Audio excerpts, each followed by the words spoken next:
Hello, hello, hello, friends. What is up? I think. Oh, geez. Oh, sorry.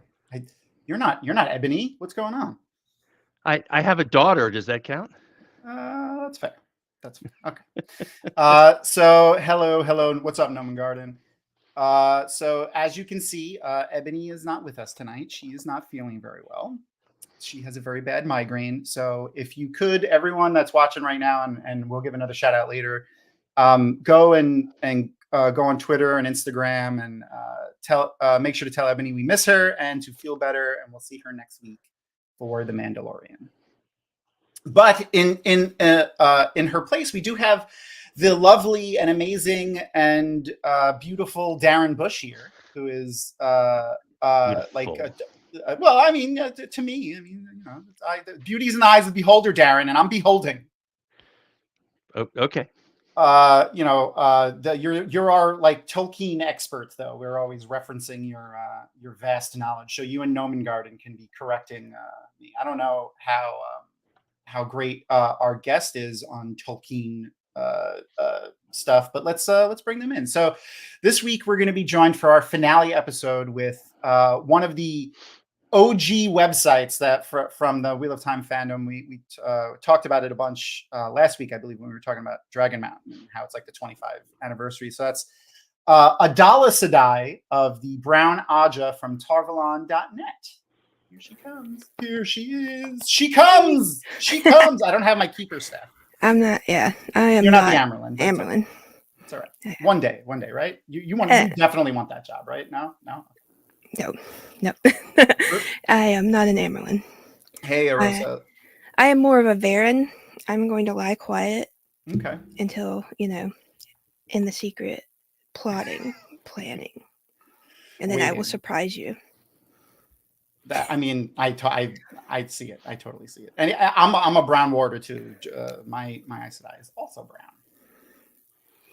So Tarvalon.net, for those who don't know, is like a forum. It's gone through a few different types of forums over the years. Yeah, but it's mostly a forum posting website. It's like a light in character type of RP, but not really RP. Like, the membership, like when you join, your join as a citizen of Tarvalon, and then as you become like a full member, you go through the accepted and eventually become Aes Sedai. And then very, very light on the RP. Yeah, very, very light. It's mostly just for funsies. Melissa Crabe was the person who founded the website, and when they would tell the story of how they founded it, it was just mostly like they were sitting around drinking, and they were like, "I want to be an Aes Sedai. I make you Aes Sedai, and I make you Aes Sedai," and then they made Tarvalon.net. Is pretty much how it started. Yes, it was basically a drunken fantasy that turned into a large international community, basically, that does a lot of charitable works. And like next month we're giving away, or we're opening the applications for our scholarship, our Robert Jordan Memorial Scholarship, which anybody who's taking any secondary or post-secondary degree is able to apply.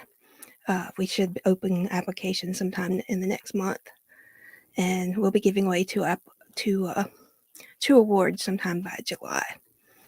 So. And they'll be able to, if they go to just Tarvalon.net, I'm going to put the links in chat right now, but if they go to Tarvalon.net, even if they're not a member, will they be able to see the... Yes, it's open to anybody. It doesn't, regardless of membership status. So once that's live, it should be on our front page, and you can link to the application there. All right, awesome. And do you know when it's going to be live, or did you say that? It's sometime in March, in the next couple weeks. So, so about a month. Pretty soon. Yeah. Now, in addition to Tarvalon.net, as just a member and obviously involved in some of the other events, there's also the Tarvalon Talks podcast. Yes, it's our new podcast we just started at the end of the year last year, where we talk about all things Wheel of Time. Basically, we're still sort of figuring out our format, but right now we're going through a rewatch of the Amazon's Wheel of Time. Ooh. And we just released, I think, episode 2, our rewatch of that. So you can find that on all of the various podcast sites. and in the link to Red Circle that I just put in the chat too. Awesome. That should link you to any format you want. And you guys have a pretty. I like your thing here. That's an awesome mug.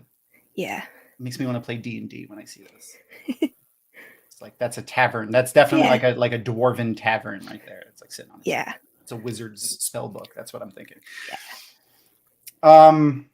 So that's pretty cool. And like if people go and listen now, if you're figuring out your format, maybe they could be part of helping figure it out. So exactly. Make sure go check it out and leave comments. Make sure to subscribe to them and share their stuff around. Yeah, let us know what you want to hear. Yeah, I mean, I'm always trying to send polls out and stuff like that because I like sitting in front of this camera talking about pretty much anything. I mean, we could talk about Wheel of Time all day, but it's what do you guys want to hear about? That's what we want to talk about. So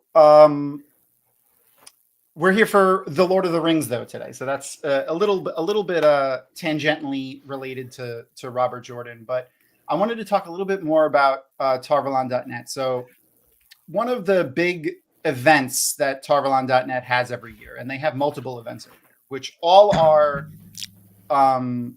have some sort of charitable fundraising tied to them. Yeah. One of the big ones though is Annie, or the anniversary of Tarvalon.net. Yeah. And we're coming up on what, 23, 24? It's 22. 22? Okay. I think it's one less than a year. All right. So we're coming up on 22 right now, but I remember way back at 10th Annie, I was surfing through some of my old pictures. 10th Annie was actually in Charleston, South Carolina. Yes. And since Harriet and Robert Jordan were aware of Tarvalon.net, and they had some interactions with the community. But when Harriet said, "Oh, you guys are going to have it in Charleston, well, I'll just have everyone over at my house for dinner." Yes, she did. She did. She said that, not knowing our normal nights at most Tarvalon things when we were a little bit younger were started like this. That is very typical. That is very typical of a Tarvalon.net party. So that is Alina. She is amazing. She's of the Red Aja. And yes, my love. Yes, she is. If everyone that knows Kitty from her TikToks, also, a Dragon Mount content creator, that is her sister from another Mister. But they are best friends, like the best, most inseparable people ever, and I love both of them. And then I had another fun picture I found. This one was funny. That is my wife, Erin, and that is her in her accepted dress because she was still accepted at that time. And I also found a fun picture from actually the home of Robert Jordan. So this is actually in Robert Jordan's house. I took this picture. Was just outside his study where he did his writing. He had this skeleton wearing a Viking hat and like all kinds of just stuff all over the place. It was really, really a lot of fun. And then I found this picture that I have been referencing and talking about every time we talked about the Tarvalon, poignantly, funny enough, in the show. And you could tell me if you think so too, Doll. I really feel like someone from the show, or maybe even Sarah, because I know she's been at Robert Jordan's house before, saw this picture and was like, this is what we should have Tarvalon look like, because Robert Jordan had this picture of Tarvalon hanging in his house. So he must think this is what it looks like. And it was this image of Tarvalon was hanging like right when you walk in the front door of his home. Like just to the right of this image is his front door. And this is very much what Tarvalon looks like in the show. Very close. The tower is like more raised on like a hilltop in the show. But the city still looks very much like that. Even with Dragon Mount, like the way it's situated, even in this shot. There's a couple of scenes in the show where they do like an aerial shot of Tarvalon and it looks just like that. So it really made me think of that. But anywho, 10th Annie was a lot of fun. There were sumo wrestling and I'd forgotten about the sumo wrestling. Yeah, sumo wrestling. I have pictures of me and James and so many people. James from Queers of Time, actually. Yeah. Yes, he's also a member of Tarvalon.net. What Aja is he in? I don't Or think they in. I don't think they're currently in an Aja. I'm not sure. Oh, okay. So Haven't been active. one of the things you can do is like if you change your mind at some point, you can request to leave your Aja and go to a different Aja. So I think in the beginning they were in one of the companies, which was kind of like the warders. Yeah. And then they left the company and joined an Aja, but I think they left the Aja they were in, and I don't remember. I don't follow the website as much anymore. Yeah, I don't think they're very active, so I think they're kind of Careers of Time is taking up all their time. Careers of Time and being the Wheel of Time track director at JordanCon is taking up all their time. Yeah. So speaking of JordanCon, you're also the director of programming. main programming. Yeah. Yes. So the big room. So if you've ever been to a Brandon Sanderson talk, Brandon Sanderson signing, a guest of honor signing, a costume contest, opening, closing ceremonies, that's all Dahl and her minions. Yep. As well as the tech people who have to answer to Dahl too when they're in that. Yeah. So, thank you. It's a great show that you put on. Well, thank you very much. Too. It is a lot of work, but it's a lot of rewarding. Yeah. And if you see me and I look like I'm running around, don't know what I'm doing, it's because I don't. It's like it. I always tell people it's like herding a bit it's trying to make sense out of a bag of cats. That's what it is when you're there at the convention. It's just putting out fires that start and like making from the outside looking in, it looks like a beautifully run, everything firing on all cylinders, everything greased and running well. But everyone behind the scenes is working hard to make sure that is the way it looks for everybody. Yeah, and having been one of your minions, I can attest that you want to touch shit. If I ever yelled at you, I'm sorry. It's perfectly fine. I worked on a construction site. Okay, good.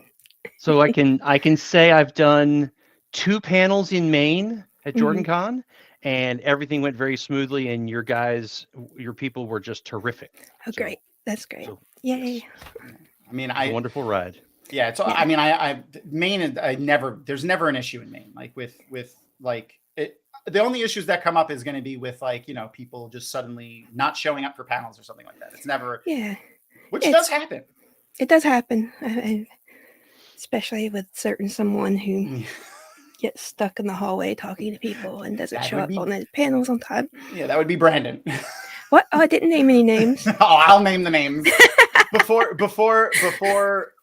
he used to have before he had all his wranglers from like Dragonsteel and his wife would show up, when it would just be like him that came to the convention, him and like Peter and Karen, and he would wander off. Like we would have to always make sure he had a handler following him around, and it was usually me because I was doing guest services, and getting him to stop talking to people to go somewhere is not easy. So what is Brandon's radio call sign name, like the Secret Service? Oh God, he should have one. That's true. He should have. He doesn't have one? No, he doesn't have one. All right. Because it's not really a secret. He's usually just in the middle of the hallway, just talking to a group of 50 people. Because it's usually just somebody running down the hallway screaming, "Where is Brandon?" Yeah. He's supposed to be in Azalea. He was on stage 5 minutes ago. Yeah. Yeah, it's always fun when Brandon's there. Always fun. Fun is the word. I do love the fact that he usually, like in the past, he's always said like he started coming once every 3 years, and then he doesn't like to come and like overshadow the guest of honor. So he tries to like not be on too many things and not like headline stuff because he doesn't want to like overshadow the guests of honor. And often our guests of honor are not like, I don't want to say lesser known authors, but they're not like Brandon Sanderson level authors, I would say. Well, I don't think there's many people that are on Brandon's level. That's what I mean. So like he is very conscious of that, and I think that's awesome. It just showcases how much of a big deal. So anyway, we're going to be watching the finale of Rings of Power tonight, which is Alloyed. Because, the greatest smith in elven history never thought to alloy metal together. Just another great piece of writing from the Amazon writers at the Rings of Power. I say that with the most respect. I mean, like I enjoyed the show for the most part. The dwarves and the Harfeet. It's not hard. It's H-A-R. Harfoot. Harfoot. Harfoots. They saved the day for me for the Yeah. most part. Like every scene that the dwarves are in, especially when they're in Khazad-dûm, and all of the Harfoot stuff is like, I love all of that, and then everything else I can almost do without. I could have had a show just of Harfoot content. Like we almost did. Darn. Harfootsies. I love playing Harfootsies. That reminds me, one of my cats, I call her a footy cat because she doesn't like to get pet with your hands. She only likes to get pet with your feet, and it's weird. She's a weirdo. If you reach for you with your hands, she's like you have to like coax her into letting you pet you with her. But if she'll run up to my feet when I'm sitting on a thing, and then just like I could like step on her face and like rub her face with my feet, and she just lays there, loves it. Weirdo. Sorry, that just popped in my head when I saw Harfootsies. Anyway, for those who haven't been with us before, I have this handy dandy timer over here on my screen. I'm gonna get started with our episode tonight because I can sit here and talk to Dahl and Darren all night about Wheel of Time and Tarvalon.net and Jordan Con, but that's not why we're here. We're here to watch. We're here to watch Rings of Power and mercilessly make fun of Celebrimbor. Which I will be doing in this episode because, like, what? Put two metals together? Who would have thought? It just annoyed me so much in this episode. I didn't think about it that hard. You beat me to it. Right. Yeah, this episode's name is Annoyed. Yeah, Annoyed. All right, so I'm gonna get ready to do a countdown to press play for everybody. If you're following along, if you get hit with a commercial, I'm sorry, just catch back up. We won't be skipping the recap, so watch that all the way through. And that's it. Let's get going. All right, so I'm going to get ready to press play here. I'm going to put my two play buttons next to each other so I can do it quick. Here we go. All right, so everyone that's getting ready to press play with us, here we go. 5, 4, 3, 2, 1, and go. Yay. Okay, we're good. Yeah, 4, 3. Yeah. Yay. All right. They do. I mean, there's a lot of like actual racism because there are different races in this show, but it's mostly, I feel like, from the elves are like quietly racist. Like they just think they're better than everyone else. The dwarves like just say it out loud. Yeah. Often. All right. That's fair. That's fair. And my feet smell fantastic. Flowers. They smell like those leaves right there. Yes.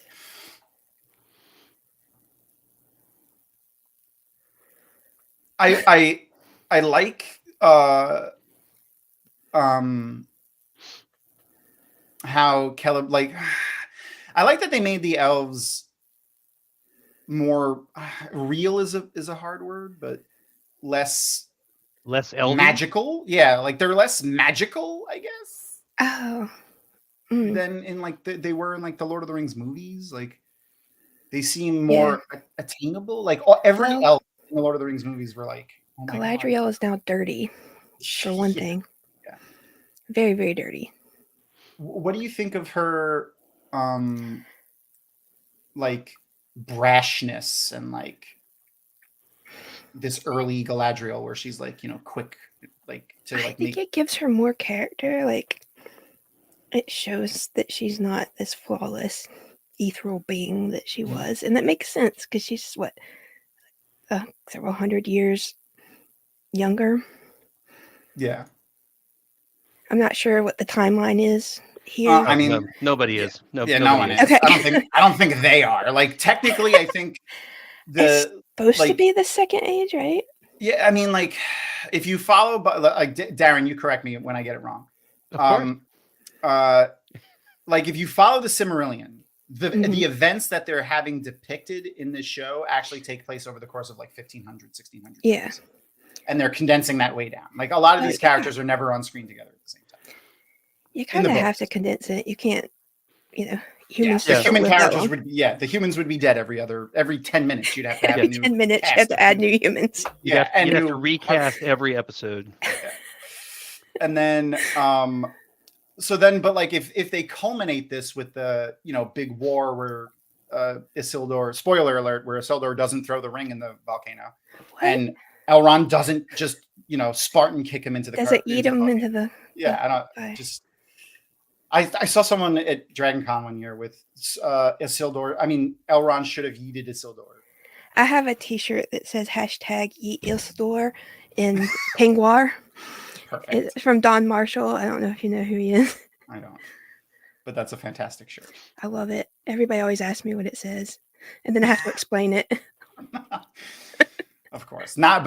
Oh, that's only when you're not in a nerd convention. Yeah, no. If I'm in a nerd convention, everybody understands as soon as I say "Eat Isildur." There's Eminem. Marshall Mathers. Yeah.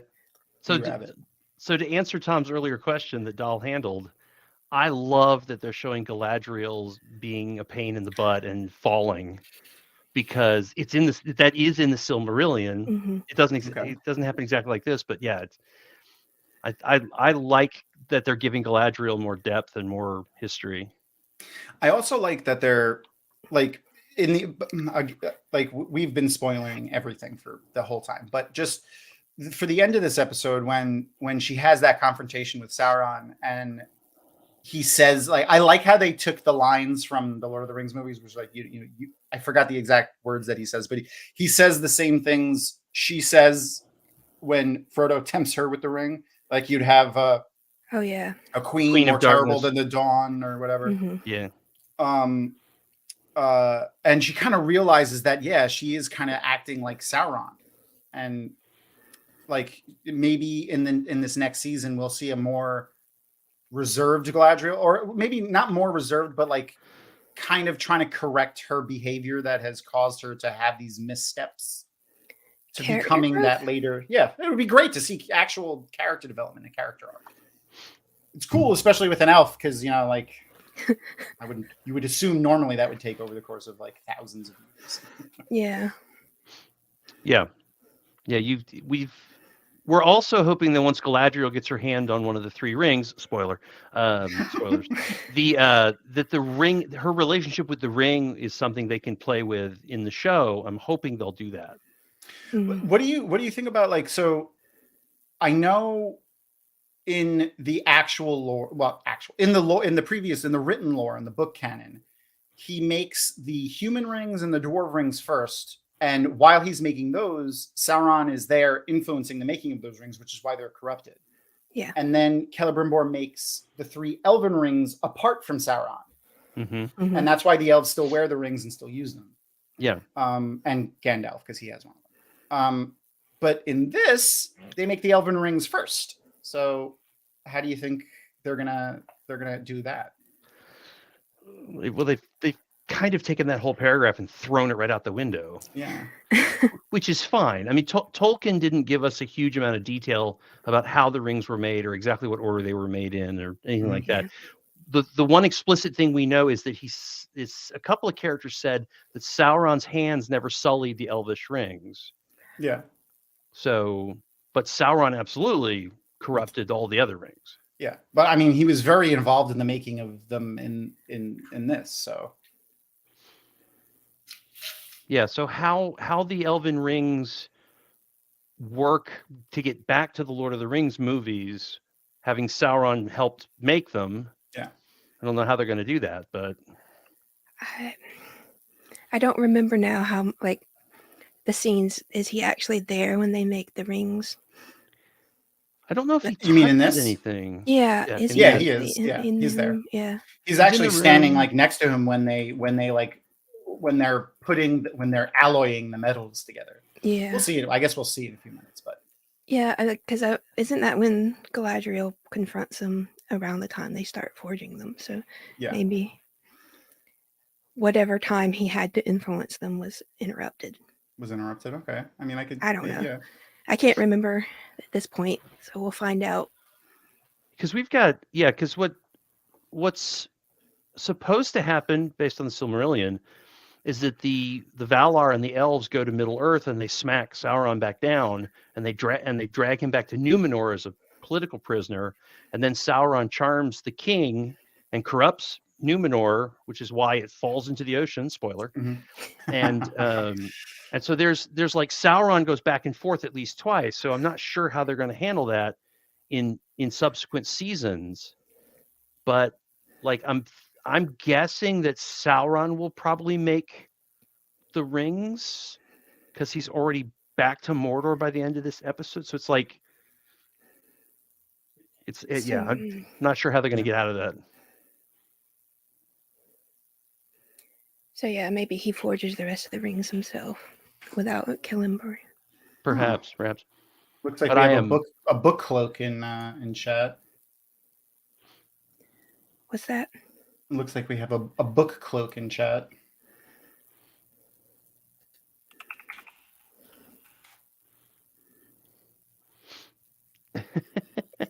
Oh, I see what you mean now.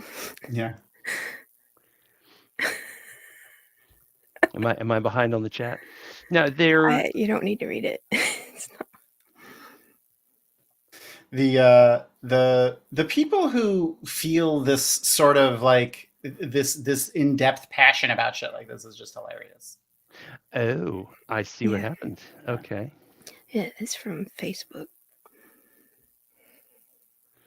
Yeah, because I was actually looking at the YouTube chat, not the Facebook chat. Yeah. I'm missing out on all the anger and pain. Whatever. Yeah. Having a conversation about how creators and artists and fans react to other artists interpreting other artists. I'm like, it gets real complicated, and at some point you just gotta let go and just enjoy or not enjoy. But either way, just shut up. Especially when it's like all opinion based. You know what I mean? Yeah. Oh yeah, absolutely. Yeah, absolutely hybrid. It's YouTube chat is the best chat. Facebook is just a cesspool of scum and villainy. Well, I have my paid Amazon shill badge ribbon from Jordan Khan. I got mine too. Yeah. I'm still waiting on the money, but I have to say that I've had to, all the Lord of the Rings panels that I've done, working at Conjuration, which is a magical fantasy convention in Atlanta in November. I've gotten to a point where people will say to me, "Well, Darren, what actually happened in the book?" And I'll tell them, and the whole room will go, "That's cool, but we don't care." Yeah. You get the people that are fans of the movies and of the TV series who've read the books are going, "Okay. All right. Okay." I mean, I would assume it's the same way with how it is with the Wheel of Time, but like I would say I'm at your level of knowledge for Wheel of Time and like feeling for Wheel of Time as you are with the Lord of the Rings here, and I don't feel that way about the show. Like there's certainly things about the show I don't like, but like you can appreciate the things that are cool about it, and seeing it happen on screen is great. Oh yeah. One of the things that really turned me into somebody who's kind of relaxed about the difference, about separating it in my brain, is when they republished the Lord of the Rings books and they put the movie images on the covers, and the covers are really gorgeous. And the fact that they sold like, I think, another couple of million copies of the Lord of the Rings when the movies were coming out or something ridiculous like that. Absolutely. Broadening the audience of Tolkien through this TV show, I'm on board. I'm with that. Exactly. It just brings people to the fandom. Like the people that really are enjoying it are going to go, I want to read those books. There was you could, sorry, Doll, go ahead. I was saying, like what Crystal was saying about it being another turning of the wheel. It's not the same story. It can't be. It never will be. It's just another iteration of this tale. Exactly. Same way we've been remixing same stories from ancient Greece. We've been told a million times. Yeah. They're not always the same. And it would be boring if they were. Exactly. That's the same thing I say. Sorry. Go ahead. No, go ahead, Tom. Go ahead. I say that all the time. It's like, I don't want a shot for shot retelling. I'm glad this is new. It's new content. I get to be surprised by Lord of the Rings. again. I get to be surprised by the Wheel of Time again. Like, that's cool. Like, I don't know what's going to happen, or I do know what's going to happen, and I don't know how they're going to get there because they've changed something now. I don't know how. Like, obviously, Rand is the Dragon Reborn, or X is going to happen in book 2 or in season 2. But they've changed something in season 1 that makes implications. I don't know how they're going to get to that point. I can't wait to see how they do it. Like, that's exciting. Yeah. Yep. And also, one of the things that's happened with analyzing the movies and analyzing the TV show now is that it has forced me to justify my opinions about the original works. Right. So, you guys are chuckling at that comment? Yeah. I definitely want to watch Rand sleep under a bush for a week. Yeah. Yes. There's a reason why a lot of stuff does not happen in any movie ever, because you can just the audience is going, yeah, they're camping, they're cooking, they're taking a poop in the woods. Let's move on. No one ever uses the bathroom in the Wheel of Time, actually. No. They talk about a privy like one time. Well, see, that's fun and that's great. I love to see people's like one good thing that has happened from the Wheel of Time being adapted is I get to go and see these see people that are discovering the Wheel of Time again all over, and that's so much fun. Yeah. All of these first time reader shows, and like at Jordan Con, like I've never read the Wheel of Time, or I just started, or like this is my first Jordan Con. Like every year we have huge amounts of those people, and it's so cool. Oh yeah. And you want my daughter is college aged, and as soon as she's available, she's got a whole list of homework to do for me, including Lord of the Rings. And we when she was a kid, I read Harry Potter to her before it was problematic. But I read Harry Potter to her, and that was part of her childhood and upbringing. So if I had time, I would have gotten to The Hobbit. I would have read her The Hobbit and then seen if that was enough to get her started on Fellowship of the Ring. Achievement unlocked, Rapunzel. Achievement unlocked. Yeah. No, that's great. We're supposed to be keeping score? I wasn't keeping score. Yes. Okay, so this is I'm actually looking at the TV show going, yeah, that's right. That's a daughter that Anarian didn't actually have, right? Yep.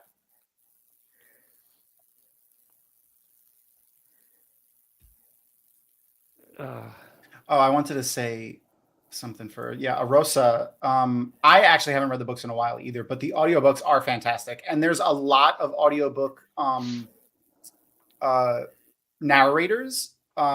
You have to find the ones that actually sing the songs that are in the books too. Because some of them don't. You have to. I would suggest finding one of the narrators that actually sings the songs, because they're great. The Hobbit alone is fantastic just for the songs.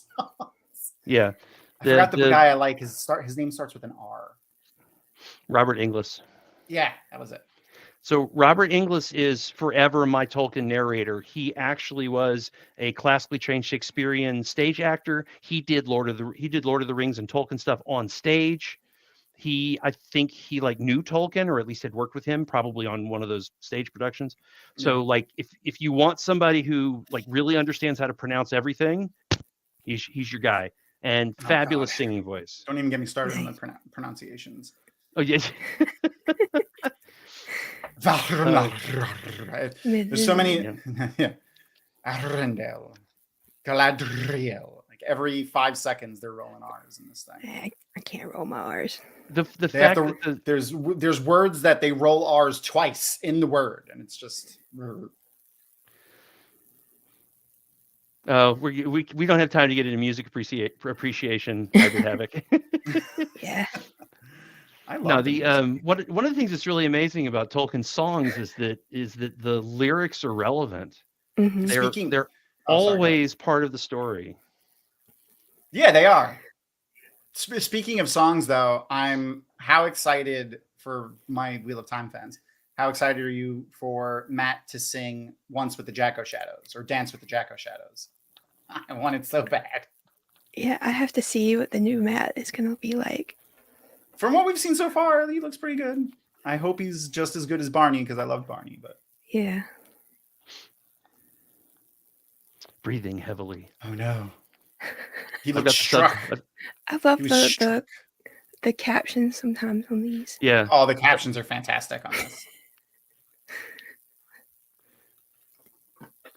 think it was Stranger Things. The captions on Netflix is Stranger Things. When they describe the music playing, it was like always something completely different acronyms or adjectives every time. It was like ominous music, serious music. Yeah. And one of the other problems is that I don't know if it's Netflix, but I think Amazon does this, is it doesn't matter. The dramatic irony, they don't care. They put the name of the character that's speaking, which spoils some of the stories when you find out, wait. They've done that a couple of times. That was Bob that was speaking, but Bob's dead. Yeah, the captions have ruined a couple of TV shows for me. Have they decided that the stranger is Gandalf in the captions? Not yet, but they did. Well, did they actually do it? I think they do. Eminem and the backup singers hailed him as Sauron, and the captions didn't contradict that yet. Okay. Oh, I forgot to. I forgot about our trivia. Doll, one of the things that we do that I pay attention to in this because it's hilariously bad is one of the X-rays on Amazon. They do the trivia, so you can read the stuff. So the ones for the show are hilariously terrible. It's literally just them citing where the things that are currently on screen are from, as a way for them to not get in trouble from this Tolkien estate. We didn't take anything from the Silmarillion. So here. The first bit of trivia on every single episode is most of the details and elaborations told herein are derived from the Lord of the Rings, its prologue entitled Concerning Hobbits, and the appendices A through F, where the intrepid traveler may journey to discover further horizons. That's the first bit of trivia on every episode. Yeah. As if Simon Tolkien's lawyers are going to be using this. Taking notes. So the bit of trivia for the scene just before this one was Gil-galad bears the great spear called Agalos or Aglos or whatever. Aglos. Okay, I got it right. On its hilt is a warning to his enemies in the elven language of Sindarin. Book 2, Chapter 2. It cites where it gets the information from in each one of the things. Look, see? Yep. It's just hilarious. And they're never relevant for the scene that was just happening, ever. Yeah. But anyway, all right, let's watch the scene because this one is actually interesting. Oh, yeah. So this is where I feel like he wants to kind of tell her that he's Sauron, but he doesn't know yet. So he's trying to manipulate her a little bit. Their interactions in this episode were good. I have a lot of problems with this episode. But well, you have to wonder if because Sauron corrupted the elves. That's right. That's part of Adar and part of all that stuff. Orcs are elves, guys. Spoilers. Yeah. But you have to wonder if what they're intimating here is that Sauron wants to collect Galadriel. If he can corrupt her, she would be the trophy wife, almost literally. Okay. Yeah, it does feel like that's what he's doing here. He's trying to. Look, we have a secret together. Yeah. Because he broke the touch barrier. He's touching her. Yeah. He's like, oh, I've got my Mordorness on your shoulder now. Don't watch that. So one of the things that Sauron was really good at was being able to tap into the corruption or the instincts or the evil of everybody. Right. So Sauron going to Galadriel going, oh, I know what to say to you to get you to turn to the dark side.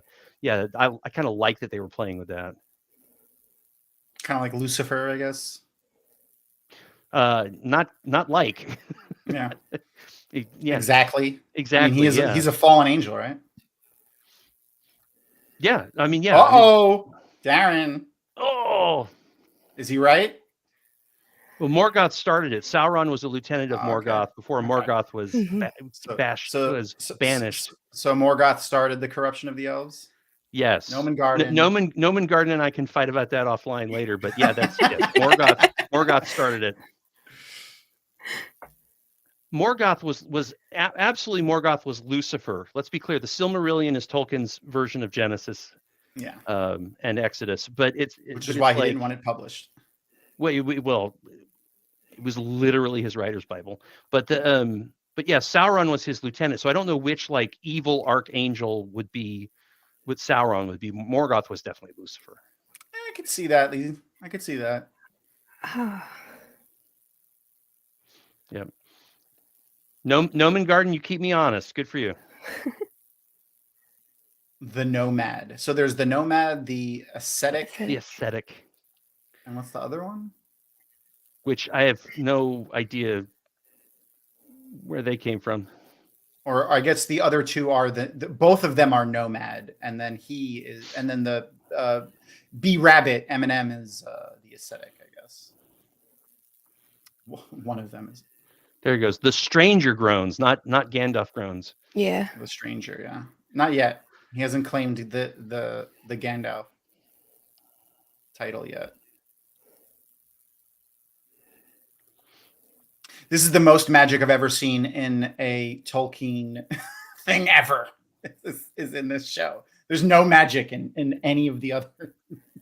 I thought killing all the butterflies was pretty good. No, but that's what I'm saying. No, I mean in the show. Like, the show, not in the show. Okay. Versus the movies. It's like he drew all the apples last episode. Yeah. No, the only thing Gandalf does in the movies is he acts as a flashlight. That's it. He has a dim flashlight, a slightly brighter flashlight, and then a brighter flashlight, and then the brightest flashlight. Like the giant torch that gets the Balrog. Yeah. I was about to say, the fight with the Balrog doesn't count as anything? No, there's no magic. He uses a sword. No, it's this giant flash of light. So I guess again, flashlight. It's it's not that kind of magic. Yeah. You mean good magic. Oh. I'm just joking. It's a soft magic system that Tolkien has, which is like, for those who don't understand hard and soft magic systems. Like a good example would be Brandon Sanderson or the Wheel of Time is a hard magic system where it has like rigid rules and it's written out, where Tolkien magic is more like, I need something to happen here. Oh, the magic does it. Deus Ex Machina. Yeah. What do you think of this? I'm looking at it. I Googled it and I'm going. Hold on. Well, let me try to say this name. I'm going to try to say this name. Wait, I have to roll it. Thringwithel. Thringwithel. Thringwithel. I have no idea. Nope. The Ring Withered? Yeah, I'm not seeing the connection. I mean, I'm not saying it's wrong. I'm just like, I'm not getting it. Oh, no, don't kill Lenny. Don't kill Lenny. He's my favorite part of the show. I know. He really is. Even though he's an evil bastard. Leave the Harfoots alone. It takes a lot of effort for these three magic evil people to kill a couple of hobbits, by the way. Not hobbits. Well, Harfoots. One of the themes of the Lord of the Rings, something that Tolkien was very explicit about in his letters, was that a lot of this is about how the people that have the power and the control and the magic are incredibly arrogant, and they ignore what they think of as are lesser beings. They're terrible to their subordinates. They are racists. Yeah, they in a slightly different kind of way. But okay. So that's the chick with the headdress. All right. Oh. Yeah. Yeah. Which something wrong with Thurigwethel if they couldn't figure out it wasn't Sauron. So I have a problem with that whole. Are you Sauron? Exactly. Yeah. Slight problem with that. The one thought I had in the episode where he grew the apples specifically, because then like after he grew the apples, he kind of got sick, and like you could say he was drained from using magic. But one thought I had was like, aren't the wizards not supposed to interfere with the mortals stuff, like with their magic specifically? Doesn't know who he is. He doesn't know that. Yeah, he doesn't know that. But he would still be bound by those rules. So maybe like because he did that, it was like, I don't think they were. Oh, you're saying that the reason that he got weak, sick. Yeah, he got weak afterwards because it was like, he violated that. If that were true, then Sauron would be in trouble. Well, that Sauron is a fallen angel, right? I don't know how it works really, because the magic system doesn't really make a lot of sense in this show. Don't think too hard about it, Tom. I know. I try not to. I think he was just upset because he thought he killed the tree. And he almost killed Nori. Yeah. And he killed a bunch of butterflies. Oh yeah, the butterfly. He was sad about that. I mean, I would be Look at sad this. Look at about this. it. I'm an awesome wizard / battle rapper, but taken out by a couple rocks. Okay, so Gnome and Garden, I love the ideas, but I think I've you're giving them way too much credit. I saw. I don't. Oh. I'm not sure if it was you that had Gnome and Garden that had that theory from like the beginning too. That Because was like the one of fire? these characters is a Balrog, but I like that. I mean, there's a lot of fire that they're using. Yeah. Yeah, but there's no indication anywhere that Balrogs No. can shapeshift. But like, if they were a Balrog and they get killed in this episode, actually in a few minutes, and we never see them again, and they never turned into a Balrog, I feel like that's just bad. Like that would be bad. Oh yeah, no. The part of the if point they were of a the Balrog, they would shapeshift into a Balrog at some point. Yeah. Part of the point visually of the Balrogs is that they're freaking Balrogs. That they're Balrogs. Yeah. They're awesome, the trivia for this part is halflings are keen-eyed and sure at their mark from when she threw the rock, I guess. If they stoop for a stone to throw, even beasts know to get under cover. Concerning hobbits. Yeah. I guess that they get that from their ancestors.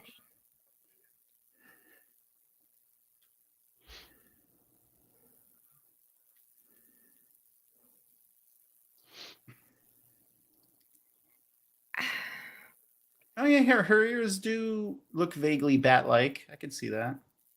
Her head thingy.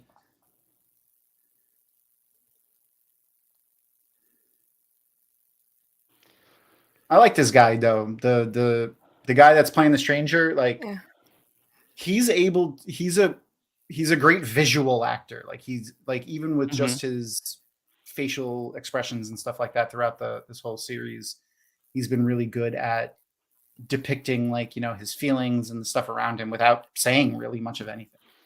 No, they showed up before they started digging the mithril. They showed up right after the comet fell. Oh. So I'm sorry, answering Lee. Yeah, I see Lee, yeah. Nah, yeah, they were around in the second episode, I think. First episode? Yeah. Because the comet came, or the meteor came down the end of the first episode. Yeah, and they showed up just after that. So it was before the mithril. And it was before we saw the mithril, but the dwarves had found the mithril. Had they broke yes, Crystal, see I'm saying, like now it's just Gandalf.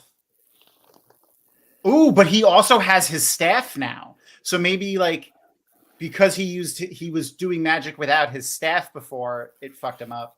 But now he's got a staff. So now there they go. Is that their true forms that he just exposed? Yeah. And then he turns them into moths, I guess. They look like don't turn me anything into anything unnatural. No. So wait a minute. So he turned them into butterflies to make up for the butterflies he killed? I don't know. Is it a karma thing? It was the first thing he thought of. I don't know. It's why.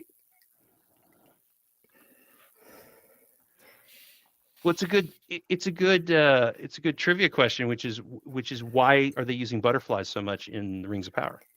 It's not that hard of a trivia question, but it's a good one. What made me think he was a Radagast? Oh yeah, okay, I could see that. Like that was one of my theories before they sort of confirmed it was Gandalf. Yeah. And somebody said a long time ago that the two people with the antlers on their backs were the blue wizards. That was me. It was just that's just like a fun thing. That wasn't. Yeah, and I kind of went, what? I mean, it was, but I don't see how that's relevant right now. I mean, I love Encanto. You too. Yeah. I love what's her face from Brooklyn Nine-Nine. Louisa. Yeah, Louisa. So now what we need to do is we need to get Lin-Manuel Miranda to do a rap battle of Tolkien characters on stage. He could do He needs it. to do a Tolkien I musical. think he would probably do that. Yeah, I feel like he's enough of a nerd to like this stuff too. Oh, He he's would do totally that. a nerd. Yeah. Oh, the butterflies! I got you. Lee. My bad. Oh, okay. Yeah, that's not why. That's not the answer to the question, but it's an interesting Is there an Aw. answer? connection. There. No, probably not. No, it was Because Encanto was such a hit, they used butterflies. Oh, is it- yeah. So let's see. What's the trivia for right now is Numenorian ships are the best mankind ever created. They're well suited to long voyages at sea, and the mariners of the Dane are unparalleled navigators. I'm trying to figure out the physics of those sails. Yeah, I don't know. Oh, it's They're a kind of magic. Okay, because like they're really close together. I don't feel like they would catch much wind. You'd have to move them like independently too. That's Mm. I feel like, and it's so not efficient.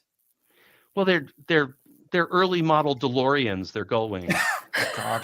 The suicide. No, they Bombers. are actually With the they're actually suicide supposed to be bombers. the wings of seagulls. Yeah. Okay. All the Numenorian helmets have seagulls' wings. They're I hate they're the seagulls. captains of the seas, even I on still land. think that if they were that good of sailors, they would have had more efficient sails. Yeah. Yeah. I like, And again- like the whole seagull theme is one thing, but it doesn't matter if they don't work. Our man here looks like he had a blowout 5 minutes ago. Hair looks perfect. It's that. You know what, That Tom? salt air does wonders for the hair. I think Dahl really figured does. out his gorgeous hair. It's the sails. The sails blow it dry his hair. That's what it is. That's why they look like that.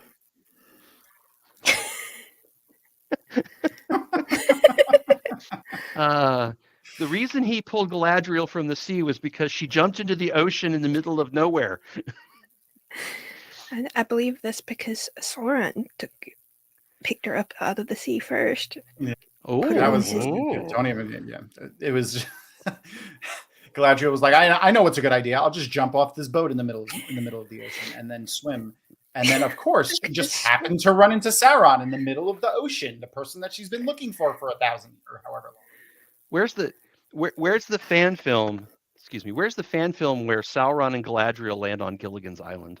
Oh God, there should be one. Oh, I think this needs to be made now. Yeah. You guys get back to me. Send me a link. I'll like that video.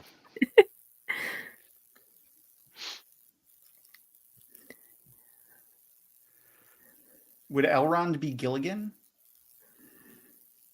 Elrond. Oh yeah, that's where she kept the dagger. She clenched it in her butt cheeks. She wasn't holding it anywhere else. She didn't have a belt, so I forgot we decided that. We decided that in like episode 2, I think.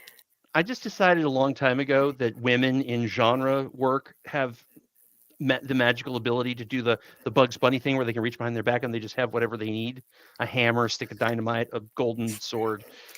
I just don't, as a man, I just don't want to know. Just don't want to know. Don't want to go there. They clench it in their butt cheeks, right, Dom? Clench it in their butt. Yeah, even that. No. Mm-mm.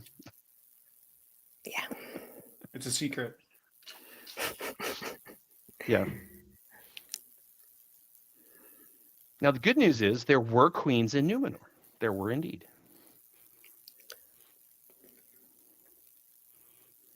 Don't tell anyone I'm blind. But I'm going to wear this rag tied around my eyes. She took. Oh no, she's still. Yeah. Yes. We can't tell anyone I'm blind, though. Her eyes are just healing. Yeah. It's too bad Gandalf isn't there with his magic, Tom. Yeah, because he can heal eyes with his flashlights. The only other magic he does is throw Sauron around when they're fighting in the tower. Can we just come back later and have a Gandalf fight? Gandalf isn't healed- even a wizard. He's a fighter. He healed Theoden. He's a multi-class. He's multi-class. But he's fighter first. Fighter He is. He's fighter first. He's way more levels in fighter than he is wizard. What's the first thing he always does? The first thing he always does is pull out his sword when he gets into a fight. He did take the 2-weapon fighting feat at some point. Magic sword. Yeah. Well, I mean, he uses a magic staff too, and he doesn't use it. Son of a bitch. A little bitter. The staff is too powerful. He's got to start with the sword. He feels bad. He wants to give them a fighting chance. This fucking guy, Alfonso, whatever the hell his name is. He dresses nice, but well, how many different colors of hair can you have at one time, though? Apparently, like 4. Like he's a blonde redhead with black eyebrows or something like that. Just like every time I look at him and I go, dude, did you get interrupted in the middle of the dye job? What's going on here?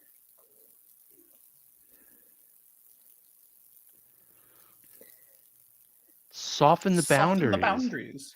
What is this? What is this? Hitchhiker's Guide to the Galaxy? Softening the boundaries.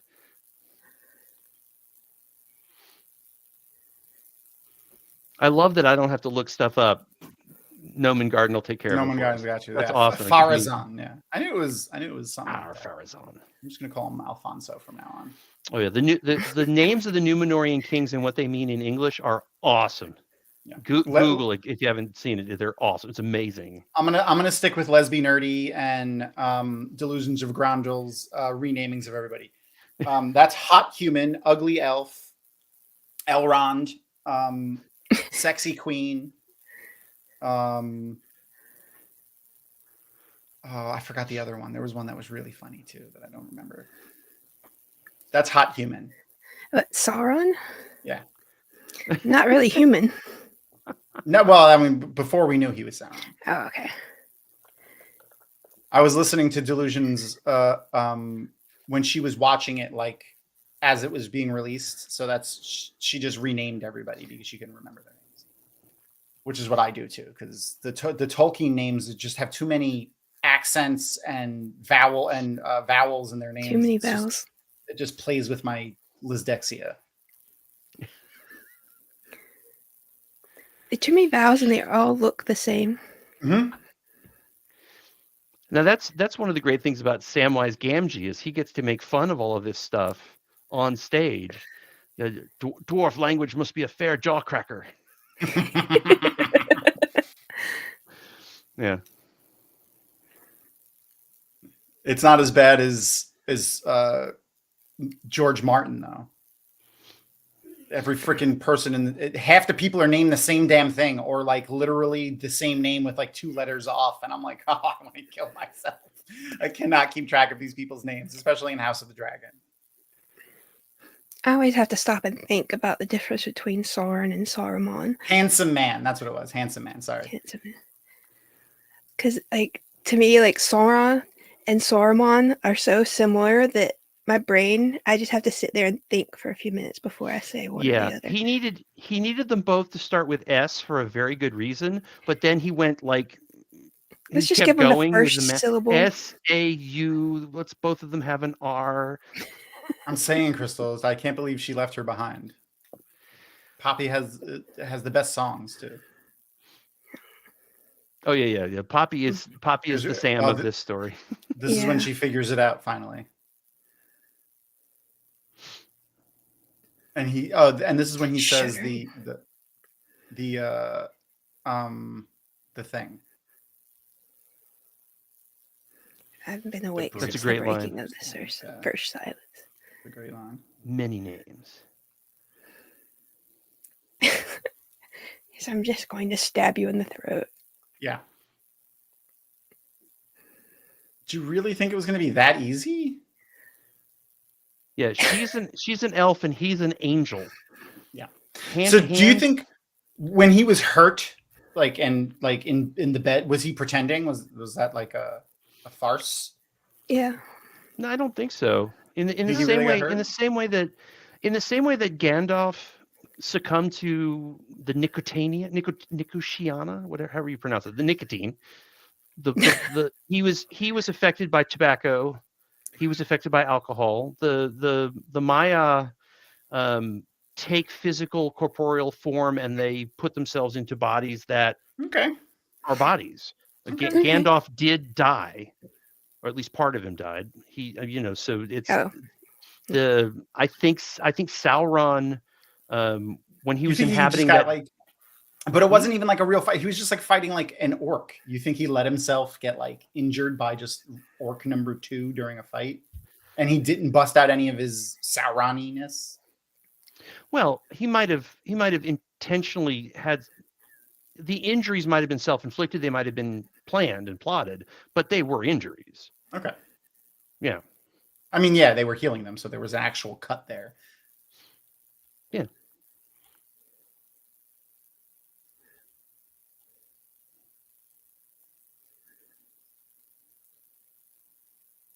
Was to ensure peace. I like how they play, and a lot of shows are doing this now, which is great. They add a little bit more depth to their villains. So like, and this is playing with Sauron's actual stuff. Was like trying to like the Sauron's true goal was like, if you look at it kind of sideways, you might almost agree with him for a second, but then Well, yeah, that's the corruption.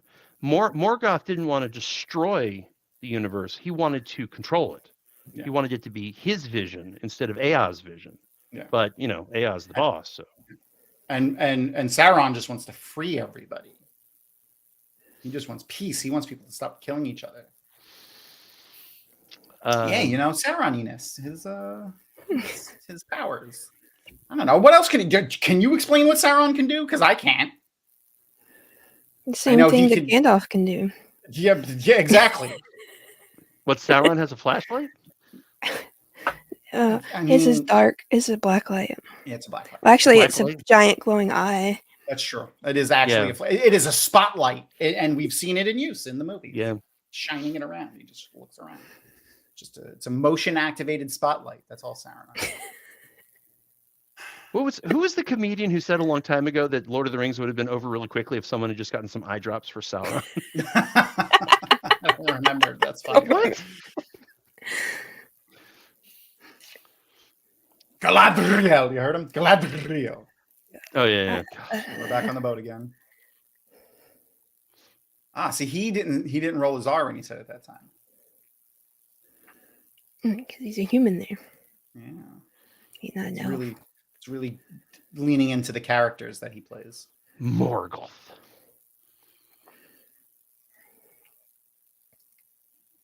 No, he rolled that R though. Morgoth is defeated.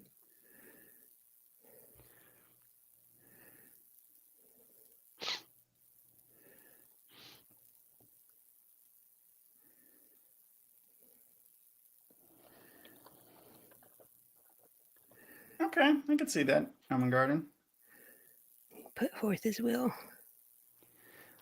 Interesting. And that's Tolkien putting forth his will and needing to advance the plot. So Tolkien is the real wizard here. So one of the really interesting things about this is that Sauron calls him by his elvish name. He calls him Morgoth, not Melkor. I just thought of that. Because he's talking to Galadriel. Perhaps. That makes sense. Yeah. So Melkor is his actual name. Morgoth is what the elves dubbed him afterwards. Would she even understand that if he said that, though? Oh, yeah. She would know who Melkor is. Yeah. Okay. But I think, but it's interesting that they went with Morgoth. Sauron called him Morgoth, that's interesting. She called him Morgoth first, and I think it was just probably just to keep it from being confusing. This is pretty sick. See, that would be a cool show to watch. Galadriel and Sauron just like owning everything. Is that buddy comedy? Yeah, wouldn't it be great if they rented apartments across the hall from each other? Oh God. Adar, Galadriel, Sauron, Elrond, Durin. Durin would be Joey, right? Yep. And the name of the apartment building would be Tolkien Flats. No.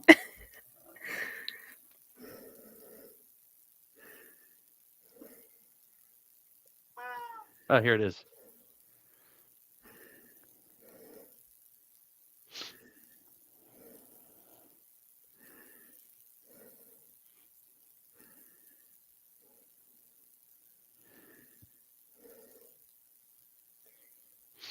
So he's playing on her like you can save me. Mm-hmm. You'll be the one that makes me good. Don't fall for it, Galadriel. They all say that. Yes. So I bite you on the neck and you bite me on the neck and we cancel each other out. So I'm gonna change this time. That's what he said. Yes. No, he's always gonna be toxic. Oh my God, they're in a codependent relationship. It is a sitcom. Galadriel, can I borrow a cup of light? Oh God. Didn't I loan you some power last week? Don't you owe me?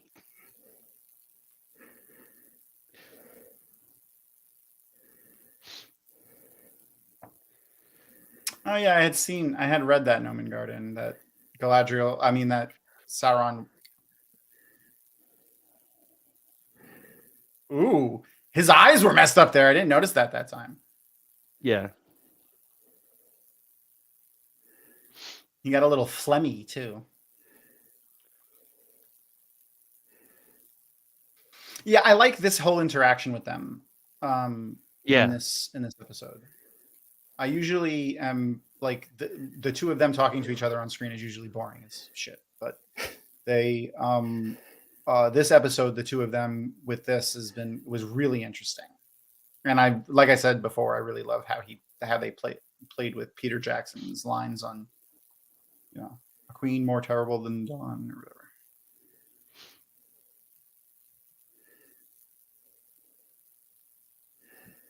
Elrond, it's Elrond, he said. Sorry. While you pause to roll your R's, she stabs you. Just stop that. No, but I said it before, I'll say it again. I love watching them tear down Galadriel. And mm-hmm. she's got such a fake built up macho ego at the beginning of this, which is definitely in the Silmarillion, and they destroy it and she has to rebuild. And I'm hoping in subsequent shows that we will get to see her become the Queen of Lothlorien, who is just that'd be great. Great character. Yeah. It'll be good. It'll be good character growth to actually see her develop into like a more deep thinking like leader than she is, like more now as like a headstrong soldier. Yeah. One of the things that her ring will force her to do is learn subtlety and finesse. And this is one of the reasons why everybody doesn't go around blasting each other with fireballs, is they all seem to be able to detect each other and feel each other's presence and identify each other. That's definitely laid out in the books. And I think it's in the movies too, a little bit. So the idea that Galadriel gets this ring and it puts her that much closer to being the queen of the world, that, oh, hello, Aaron, how are you doing? That, I love that everybody's going, wait, this is Galadriel? And yeah, this is Galadriel. Mm-hmm. We're looking forward to it. The rest of it. Don't get me wrong. I love Galadriel, warrior princess, but it's going to be interesting to see her grow. Yeah. So where are we? We still got a couple of minutes to the next trivia.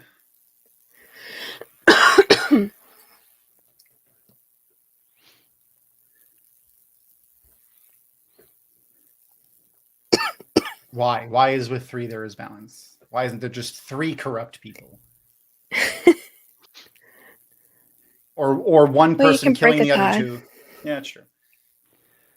I don't understand. Could you wear all 3 rings? Could someone wear all 3? Has that ever been a thing? Maybe they just collect them like the gauntlet. Yeah. The Infinity Gauntlet. Infinity Gauntlet. Yeah. Right. I need the best gold and silver. The gold and silver from Valinor. Yeah. But this is my butt knife. Sorry. Wash this. No, that gives it extra power. Didn't they use her hair? When they forge the rings? Maybe. I know her hair is magical too, because obviously that's how magic works. Because that was the whole thing about why because they didn't ask, they just took them. And then when Gimli asked, she asked him why he wanted them. And he said, just so that I could keep them to treasure this moment and pass it on to my children. And she gladly gave them to him. Yeah. And he asked for a strand and she gave him 3. And she gave him 3, yeah. If you've read the Silmarillion and you know about the relationship between the dwarves and the elves from before, wow. Yeah. Just that whole bit. Yeah.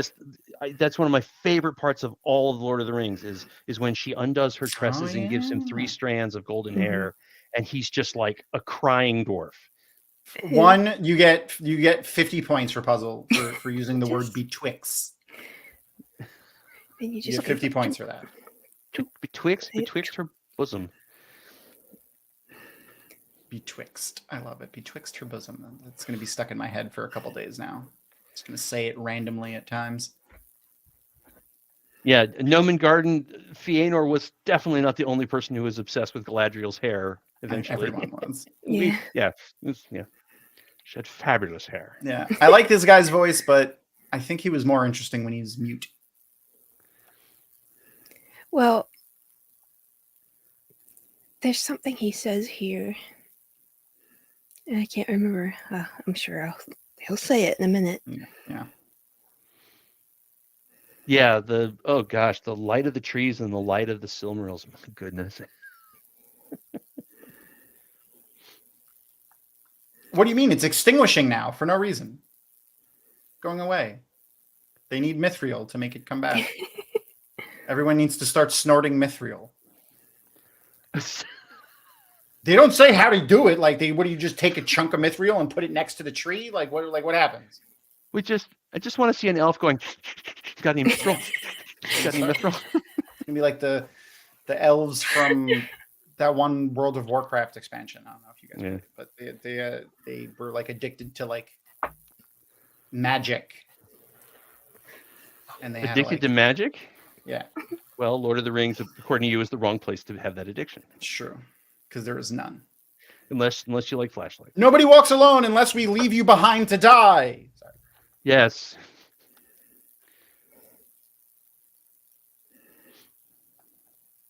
The blood? No, not the blood elves. The other ones. The ones from Legion.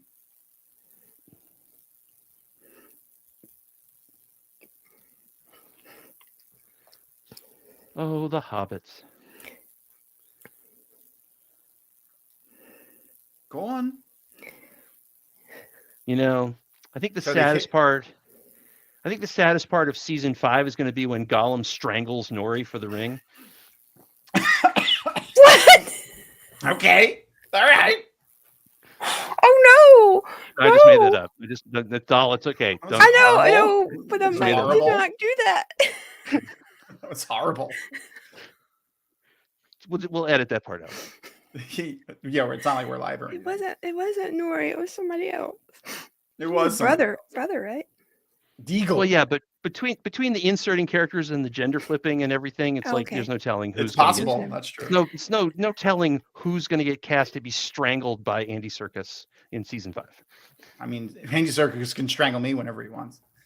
Oh no, he went there. Did I say that out loud? Whoops. I wasn't gonna go there. I will. Don't worry. I'll bring it. Aaron, Nori is okay, so she's used to it. So, guys, people in the audience, when we're doing the rewatch, annoys you? We're doing the season 5 rewatch. You got to remind Tom about the whole Andy Serkis thing. Yeah. Oh, you won't have to remind me. You won't have to remind me. I'm strangely okay with it. This is what happens when the cast of a YouTube video all knows each other. This is the side effect of that. I like Nori too. I like Poppy better than Nori, but. Well, yeah. I said Poppy's adorable. Mm-hmm.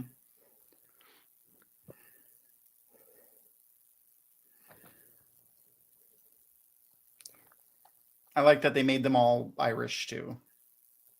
Kinda. Their accents are great. I just like their accents. Oh, I thought they were supposed to be Welsh, but damn. Not. Wow, Aaron. Ice cold. Everyone thinks that she's all sweet and nice because she's like soft spoken. No, I know better. Yeah, you know better. Wow. Ouch.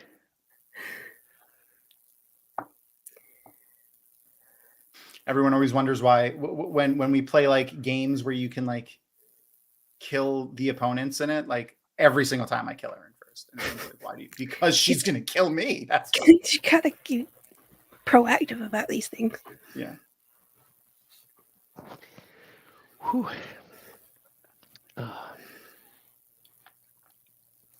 She earned the nickname at the first Jordan Con of Perpetual Dark Friend when we were playing Werewolf, but redubbed as Dark Friend for Jordan Con. And she won almost every game because no one ever tried to kill her, and she was always the Dark Friend. It was Jake who was doing it, and he kept making her the Dark Friend. That's where you got the name Butcher. Yep. That's why my character in A Memory of Light was a butcher.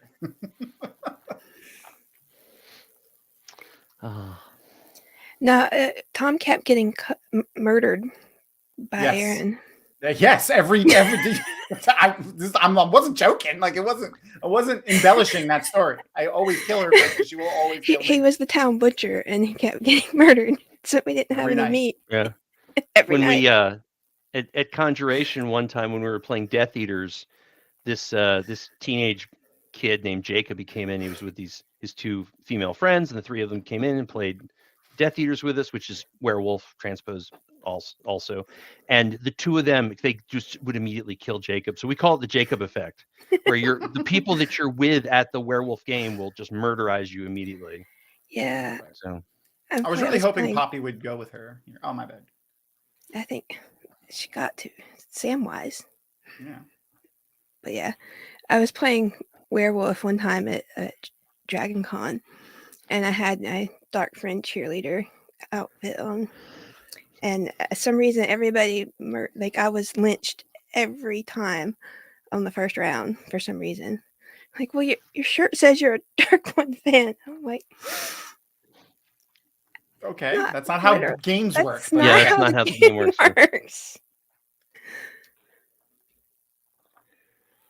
Those late night werewolf games usually descend into madness, though. They really did. What do you mean? I don't like your shoes. We're gonna kill you. Was him standing under the tree like that before any kind of symbolism? Like when he was like, it was like foreground shot was Nori, and then you could just see him in the background, the tree, and him. I feel like it's a throwback to the opening of the Lord of the Rings movies. Like, I think that's sort of the shot of him walking into the Shire. It kind of mirrors that. Okay. Not perfectly, but it's. The road goes ever on and on, down from the door where it began. I love that opening scene. Do I remember correctly that there was like an ant in the background in one of the scenes in the TV show? Yes. When the meteor lands, you see the Ents. An Ent, yeah. Yeah. So Gandalf, I'm hoping that the Ents will make a more of an appearance, and Gandalf will get to build his relationship with them. Will we see an Enting? Or an Ent wife? The poor Ent wives. It would be before he lost them. That story ends poorly. It's a sad story, but yeah, no, Gandalf and the Ents' wives have been lost. Yeah. Oh, I'm sorry. What happened to them? No, we cannot find them.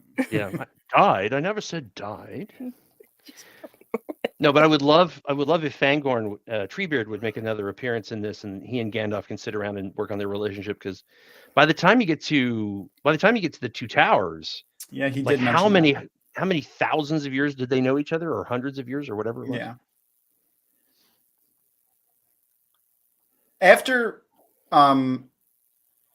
Isildur doesn't throw the ring in the volcano, to the beginning of the Lord of the Rings movies, or to the Fellowship, till when they form the Fellowship and Frodo starts with the ring.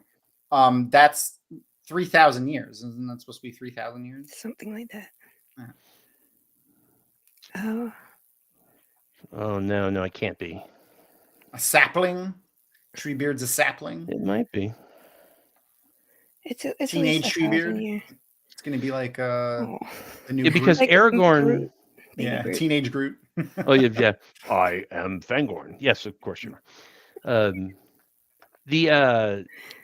Yeah, so the lineage from Isildur to Aragorn is so long that people like just gave up on there being an heir. The heirs were lost. So there were a lot of generations of the Edain from Isildur to Aragorn. I just don't remember exactly And how many. they live a little bit longer than regular men too. 200 and something, right? Yeah. Several hundred years. Mm-hmm. Aragorn dies at like 200 and something, right? Yeah, it's like 250. Yeah. I think he was 190 when he passed, or something like that. But I thought he ruled. I thought he ruled Gondor for 200 years or something. Well, he was probably 90 years old when Frodo met him. Damn. Here we go. Something like that. That's all the mithril that it takes. That little bit. But they're making rings, I guess. The thing about the mithril that really bugged me was they turned it into unobtainium instead of just letting it be mithril. Yeah. Guys, we don't. Okay. Every property needs its own unobtainium now. Well, apparently having mulligans just isn't good enough for genre fiction anymore. You got to take it up a notch. You got to level up to unobtainium. Like, guys, just have mulligans like normal people, please. So is them swirling that around reference to the ring, or like is a ring, or is it reference you saw to the eye, or the eye of Sauron? Yeah. Yeah. I'm pretty sure that was. Well, so that means Sauron is touching it. Yeah. So like, I'm so confused. I'm interested to see what they do with it. Yeah, because like, are they taking that statement from Lord of the Rings literally, that Sauron never touched it, even though he taught them how to do it? It's like, wait. We'll see. I guess we'll see. I can't. Yeah. Now the jewel crafters come in. Sorry. Yeah. I am really looking forward to seeing the ring wraiths. I'm hoping they'll do the ring wraiths. You think we're gonna see them? I really want to see that. I want to see it. I want to see those 9 pompous kings of the humans fall. Because we know how it ends. Yeah. Yeah. I forgot what he's doing here right now. Yeah. And we're back to something that we talked about 45 minutes ago, which is it'll be interesting to see how these people choose to take these two things and connect them back and explain what they think Tolkien meant by certain things that happened in the Lord of the Rings that he never actually explained because he didn't want to, didn't need to. Like the flashlight thing. That's funny. I could see it. Well, that's an interesting part of this whole conversation is they're not allowed to use the Silmarillion. So the trivia for this one is the 3 rings for the elves were not made for strength or domination or hoarded wealth, but understanding, making, and healing to preserve all things unstained. Book 2, Chapter 2. Yeah. Yeah. The dwarven rings were a goof. They didn't work. The red one is the one that Gandalf gets, right? I believe so. I think Elrond had the blue one, and Galadriel had the white gem, I think. Yeah, she has the white one. Yeah. And then I guess when Celebrimbor dies, Gandalf gets the other one. Yeah. Well, yeah, okay. We talking about in the TV show or in the books? In the books. We don't know yet about the TV show. Now the Círdan, the shipwright, had the 3rd ring and gifted it to Gandalf at one of the councils. Oh. Yeah, so Círdan decided that Gandalf needed it more than he did, and he was right. The red one looks like a high school class ring. They all kind of look like high school class rings. The white one looks like an engagement ring a little bit. Well, that's just because it's white. See, the problem with the Elvish graduation rings is it's got to be a 4-digit number because it's like 8,000, class of 8,037. They can't say class of 37 because there's 90 of them. Yeah, Sauron got most likely to become the Dark Lord. Exactly. That would be great. A Silmarillion yearbook. King Durin was voted most likely to have a son named Durin. There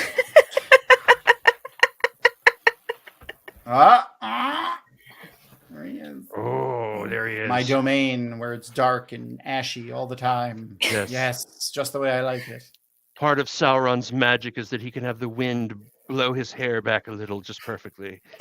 He has a cloak of billowing on. The blow dryer just. That's right. Oh, he stole Anarian's blow dryer. Yep. Yes. Was that it? Oh, that's it. 7 for the. Oh, this is a cool song. Well, that's the 9 for mortal men. 9 for mortal men. And then 1. Doomed to die. Wow. 1 ring to bind them. And that's how Sauron snared the 9 sorcerer kings to be the ring wraiths, was by basically whispering in their ears that they were not immortal and they deserved to be immortal. Yeah, you're not wrong, Crystal. I guess in a few years we'll see where it goes. A few years. Yeah, I mean, like they're not. I don't even think they started principal photography for season 2 yet. Oh, so they are trying to emulate the Silmarillion. They're going to drag it out. Yeah, I mean, I don't know. We know that they started filming season 3. I think they start filming season 3 of of the Wheel of Time in March. Rafe said. They've already written most of it. They've been writing it for months. Yes, but are we ever going to get season 2? Oh yeah, Rafe said in our interview, which you can go see on our YouTube channel if you want to go check it out. He said that it would be coming out at the end of 2023. Oh. Yeah. Tom, according to the interwebs, season 2 of The Rings of Power was started filming back in October. Oh, it did? Okay. All right. That's good. Yeah. So if we figure they take about 6 to 8 months to film. No, it gets worse. I keep reading, and the showrunner, Patrick McKay, said that he expects to be working on season 2 for, quote, another couple of years, unquote. Couple years? Second half of 2024 is what they're thinking right now. Oh my God. Well, okay. That's a lot. Does that include post-production? Because that's going to take a while. Yeah. That's October of 24. Fourth quarter 24 for like 7 or 8 months for post. Yeah. They're doing post right now on Wheel of Time season 2 is what Rafe said. He's like, they still have post to do. Like they're in the middle of doing post. I'm hoping that means that they're doing better CGI. Yeah, me too. Than that last episode. Well, they ran out of. I mean, like they had to for the last 2 episodes. Yeah, they had to build sets that they weren't expecting to build. So at least this time, all of the budgeted money is going to the things that they planned for. So hopefully, one can hope. Yeah. So Hybrid Havoc, that's a good question. My understanding from a reliable source is that the Tolkien estate got their money already. Yeah, they did. But they are contractually obligated to do 5 seasons, which I'm hoping that they will. That'll be great. But I have not heard anything one or the other about there being a time frame. I don't think Tolkien estate. I don't think Simon Tolkien cares. He got his pay. Yeah, and they're not even really involved with the show that much. They the articles that I read were like they consult with them sometimes, but like not heavily. I heard that they had at least approved the scripts, not approved, but they had read them and they read them, and kind of thumbs up. Well, yeah. According to, again, same reliable source. Hi, Anthony. How you doing? The contract stipulates that there is a cost when they want to buy something from the Silmarillion. Yeah. So the contract allows that for this ridiculously large amount of money, you can have this thing come across from the Silmarillion. Like they can charge them nitpicking for every little detail of the Silmarillion, not like just buying a whole bunch of them. I think the dagger. They wanted way too much money. I think Galadriel's dagger is one of those things that there was like a stipend, like a side item where they didn't have to have it, but if they wanted it, there was a charge. I mean, part of me, like, I get it. Yes, you should pay for artists' content. But another part of me is like, fuck, the Tolkien estate's got enough money. Like, for real, like, you got to nitpick. But Amazon could pay at the same time. I don't think it just feels, I don't know, like we're talking about Amazon paying the Tolkien estate money wise. I don't care. Like, but I mean, like, we're not going to victimized. see. No, I'm not saying we are, because we won't get to see. We won't get to see as much as we could if the Tolkien estate wasn't there loot boxing. That's hilarious. That's hilarious. That's really good. Here's a Silmarillion mystery box for you. Yep. Patrick, open the box, see what you get from the Silmarillion. If they get 1 million replays of season 1 of Rings of Power, they get 2 loot boxes that they get to right. Like, inside of it is like a bunch of list of everybody's genealogy. Yeah, I got another. I just feel like we would get such a much more. I don't want to say. I think we'd get a more rich or more in-depth story if they were just like, use everything. Here's everything from Lord of the Rings. Use it. You know what I mean? I did that. We are losing out. Yeah. Silmarillion.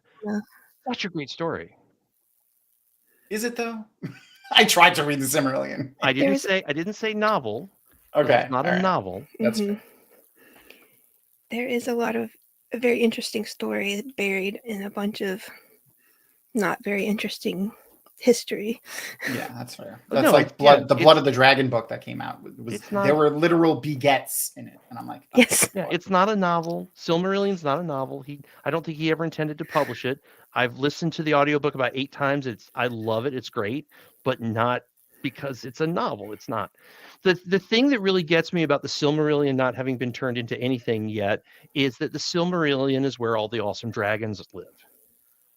Right? Smaug is great. And spiders the size of continents. Yeah. Ungoliant yeah, is a spider the size of a battleship. Like, I want to see that, right? And all the Shelob's mom, right? Shelob's mom, yeah. It was a strained relationship, but yes. But like, what's his name? Oncologon the Black, which was like the biggest, meanest dragon in the whole universe, and just awesome. And I haven't gotten to see him or her yet. Just like, I want my dragons. I want my Tolkien dragons. No. Nomengard, there's plenty of songs in the Lord of the Rings, though, we can use. That's true. Don't worry. I really enjoy the songs. Like, I like the songs from the Hobbit movies. I like the dwarf songs. I like the Hobbit songs. Not a big fan of the human songs. Only because Perrin. I want to say Perrin all the time, but Peregrine. Peregrine. There we go. Yeah, when he sings that one song,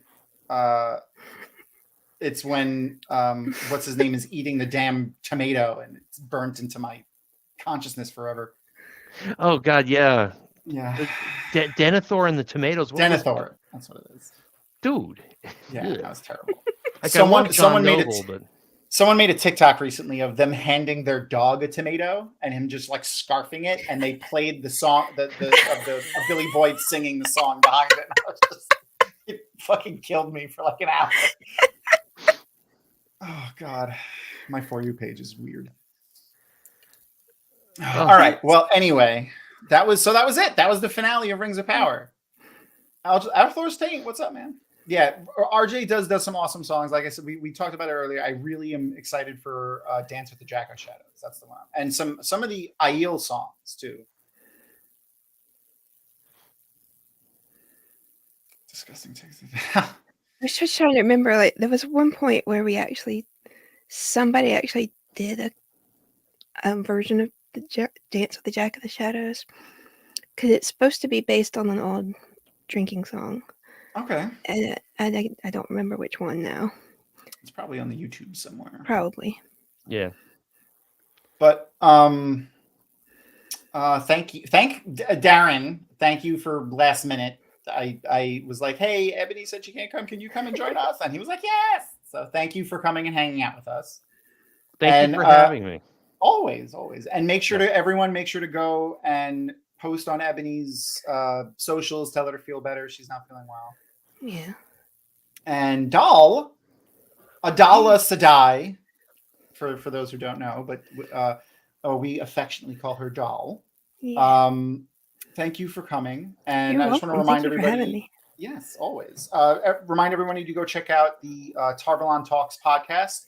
I'm gonna post a link to that where you can listen to that, and for Tarvalon.net. If you're a Wheel of Time fan and you haven't at least heard of Tarvalon.net, I don't know how that's even remotely possible, but you should go check it out. Like they have fun events, and like the community is pretty great for the most part.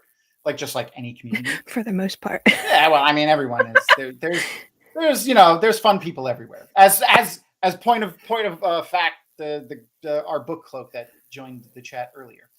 And they're going to be doing the. You want to give us the. We do have a Discord. The Discord, right? I can get the link to the Discord too because I'm invited. Do you want to let us know about the scholarship again? Give us the we give away. I don't remember the exact amount each, but we give away two scholarships each year to anybody in any kind of secondary degree. It doesn't matter if it's associate's, bachelor, or master's, or doctorate. There is an essay about being a servant of all. The form should go live sometime in the next few weeks. I don't have the exact date on me, but you can find it on our website at tarvalon.net. And it's just a Robert Jordan Memorial Scholarship. And it's open for anybody worldwide, any Wheel of Time fan. You don't actually even have to be a Wheel of Time fan. Ooh. Oh, yeah. And we have our library, as Rapunzel has mentioned. It's a very good resource for all things Wheel of Time. I've actually I'm putting out the Discord for Tarvalon Den right now. Yeah. But I've talked about the Tarvalon library a lot actually on some of the shows I've done because I use it as a resource often. Yeah, Aaron, I think you're right. I think it's 500. I don't know if it's going to change or not. I didn't get the details if it's going still 500 if it went up or down or anything, but it's around there. Aaron's like, I know it is. Okay. Noman Garden beat me to the obvious joke there. It's either that or 2 dozen eggs. There you go. I haven't noticed that, honestly. My grocery store, the eggs are like free. It's for a dozen. It's like $2.79 or something like that. I'm like, I don't. Whoa. Yeah. So you're gonna start eggs. The chicken was expensive. I don't know. Well, the chicken was expensive because of the bird flu. Like $7 a dozen right now. Oh, that was weird. Like we've been buying Egglins because they're the cheap ones right now. You know, Egglins are usually the expensive eggs. Yeah. But for some reason, they're cheaper than everybody else. So. But yeah, so everyone go check out Tarvalon.net, listen to Tarvalon Talks podcast. Darren is an author, so you should go check out his stuff, as well as being a con runner for Conjuration, which if you look up, what is it? I think it's just conjuration.com, right? ConjurationCon.com. ConjurationCon, that's the thing. And also MonsteramaCon.com. Monsterama, yep. And I'll be moderating and speaking at DragonCon again this year because, you know, Yeah. So thank you for hanging out with us. And then next week, we're going to be starting our rewatch of The Mandalorian. Oh. And our first guest is going to be Rory Ross. So you should go check out his socials. If you just put in Rory Ross, you'll find it. And if you go to roryross.com, he has like a petition kind of thing. Like he's starting try to get a social media craze for him to be able to be in a future Star Wars project. So he wants to be a Jedi. He was in Mandalorian and Book of Boba Fett as a Tusken Raider, but he wants to be a Jedi. So he's trying to be not like a on-screen one. He's like, a real Jedi. Even if I just get to be like an extra in the background and wearing a cloak, it'd be great. Oh, I thought he was going to get a bottle of Goldschlager and then make himself a Jedi. Make himself a Jedi? Yeah. Or have somebody make him a Jedi. You're a Jedi. Well, I mean, you could if you get ordained, you can get ordained in the religion of Jedi Knight. Yeah. Is one of the religions you can choose when you become like an online ordained citizen, which is fun. But yeah, so make sure to come and hang out with us next Monday, 9:00. We will be starting Mandalorian season 1, episode 1, which is I think it's The Mandalorian. Yeah, it is. It's the first episode is The Mandalorian, and the second episode is The Child. So yeah, we're gonna do that next week. And you can imagine Pedro Pascal underneath the helmet. Yes. I love Pedro Pascal. Yeah, he's just an awesome. Like, first of all, he's a great actor, because if you've ever seen a not to get off on another tangent, but that's what we do here. If you've ever seen Pedro Pascal like in an interview, and then like any of the characters he's ever played, it's just completely different people. It's insane. You have to see the Mario trailer they did with Saturday Night Live last weekend. It's gorgeous. I've seen some. I didn't watch that episode, but I've seen a bunch of clips of stuff that he did in that episode, and every one of them was gold. So I just had to go watch that episode. It's the Mario movie. Oh God, I love Pedro Pascal. And then when him and shit, what's his name? Poe Dameron from Oscar Isaac. Oscar Isaac. When him and Oscar Isaac are together, forget it. It's just it's the nexus of the universe. The two of them together are hilarious. All right. Well, anyway, I will say goodnight to all of my lovelies in chat. I will see you all next week. And thank you, Doll, for coming and hanging out with us for our finale episode. I had a ton of fun. And if you want to come back for Mandalorian, let me know. Yeah. Sign me up. I want to watch Mandalorian. Give me another excuse. An excuse to watch it again? No, I'm doing work. This is work. Watching Mandalorian. Work, yeah. This is important work. All right. Well, good night, everybody, and we will see y'all next week. Peace. Good night. Thanks, everybody.